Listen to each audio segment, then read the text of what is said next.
Bonjour à tous, c'est Jean-Luc Haut sur sa chaîne YouTube. Aujourd'hui, nous allons parler de l'après Ariane 6 avec des décisions qui seront prises en 2025. Dans une interview accordée aujourd'hui, le directeur général de l'ESA explique que l'Agence spatiale européenne travaille déjà sur l'après Ariane 6. Je l'avais dit dans une précédente vidéo, Ariane 6 est ultra dépassé. Le nouveau lanceur lourd européen qui pourrait voler après 2030. Pour le patron de l'ESA, il est également très clair que l'Union européenne doit trouver un moyen de faire décoller avec succès la constellation Iris. Aujourd'hui, les entreprises qui développent un mini-lanceur n'ont aucune contrainte. Elles peuvent s'approvisionner dans n'importe quel pays. Quelle est la feuille de route après le vol inaugural d'Ariane 6 ? Le vol inaugural d'Ariane 6, prévu le 9 juillet 2024, sous la responsabilité de l'ESA, est extrêmement important pour l'Europe, notamment pour garantir son accès à l'espace. Pour atteindre cet objectif, ce premier vol est le jalon le plus important de l'année. Puis, en fonction des données recueillies lors de ce vol inaugural et en supposant que tout se déroule bien, nous planifierons le premier lancement commercial avant la fin de l'année. Une fois le vol inaugural effectué et analysé, nous transférerons la responsabilité des vols à Ariane Espace. En tant qu'architecte de la politique spatiale européenne, quelle amélioration prévoyez-vous sur Ariane 6 ? Sera-t-elle par exemple réutilisable ? Non. La réutilisation n'est pas prévue aujourd'hui sur Ariane 6. Cette capacité n'est pas financée et elle nécessite des investissements. Nous avons toutefois une feuille de route concernant les évolutions d'Ariane 6. Dans un premier temps, nous lançons Ariane 6 avec 2 boosters, Ariane 62. Puis, plus tard, nous préparons la version avec 4 boosters, Ariane 64. Ensuite, nous améliorerons au fur et à mesure les performances du lanceur en mettant sur orbite des charges utiles de plus en plus lourdes. L'ESA ne croit-elle pas à la réutilisation ?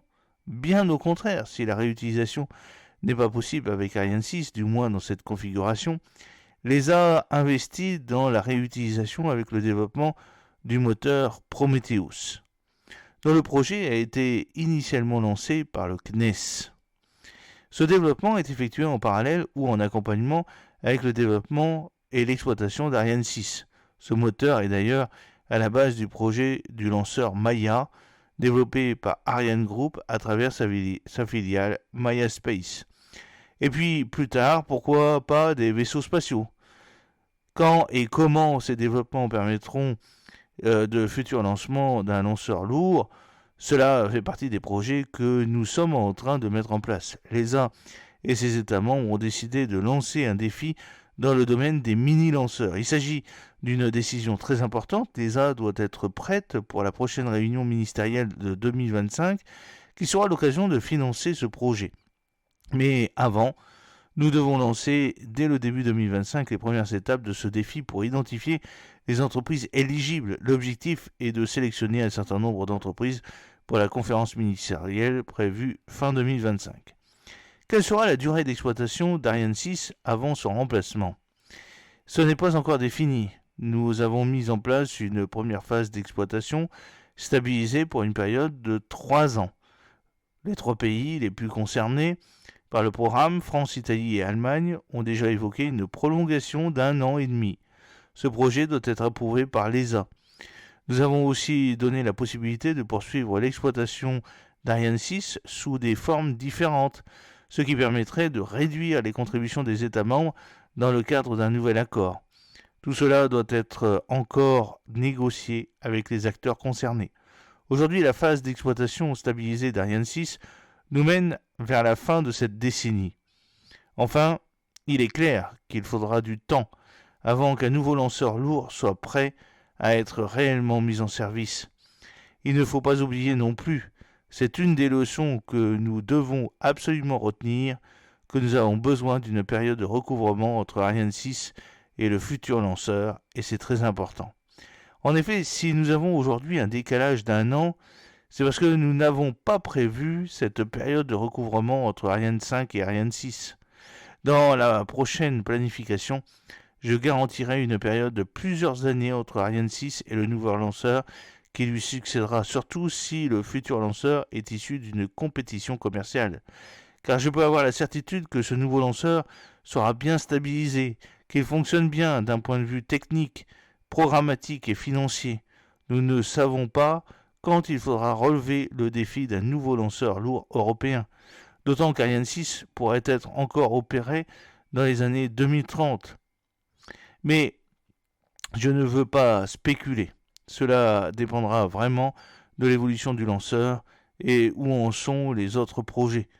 Mais il y a une réalité, il faut beaucoup de temps pour développer un lanceur. Des décisions seront prises lors de la conférence ministérielle de 2025.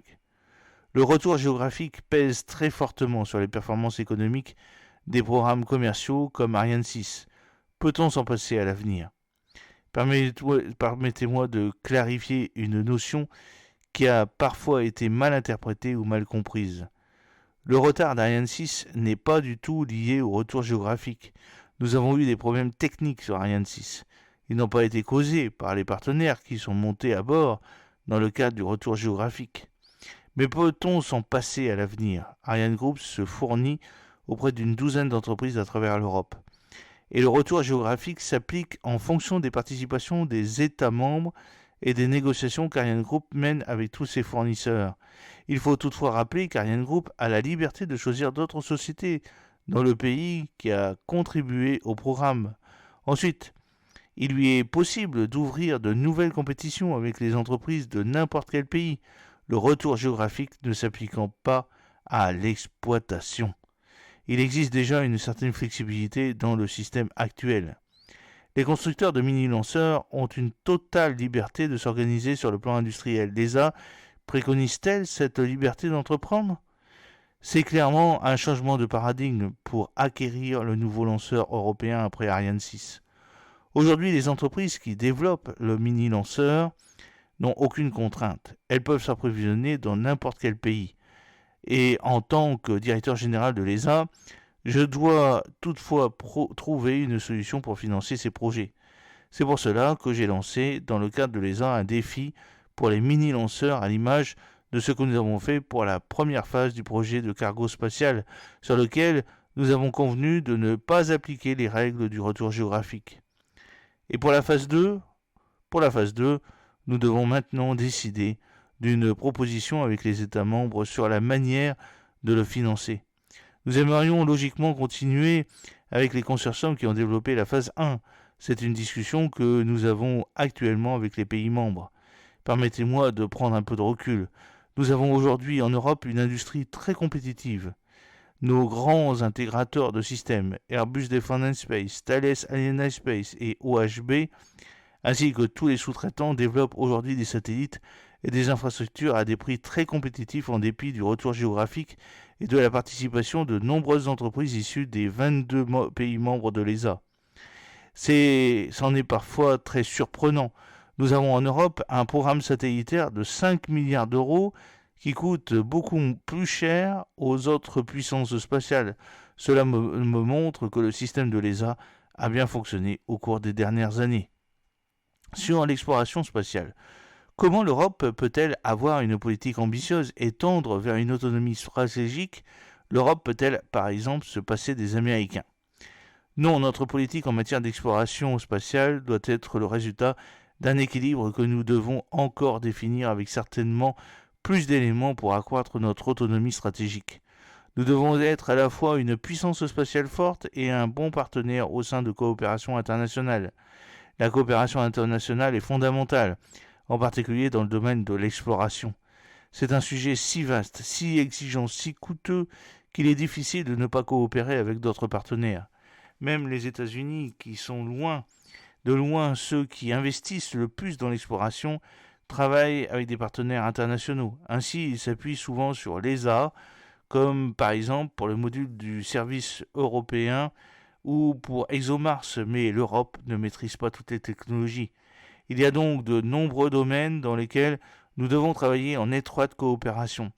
Je suis donc convaincu que nous devons intensifier la coopération internationale. Mais vous n'êtes un bon partenaire international que si vous avez la qualité dans vos poches. Ce qui signifie que vous avez des technologies à offrir dans un partenariat et j'aimerais développer une autonomie stratégique européenne plus forte avec des contributions de haut niveau dans le cadre des coopérations internationales. La fin de vie de la Station spatiale internationale, l'ISS, est prévue vers 2030. Les prochaines stations spatiales seront privées et commerciales. Est-ce à dire que l'Europe devra payer pour envoyer les astronautes européens? Non, je ne veux pas payer nos participations avec du cash.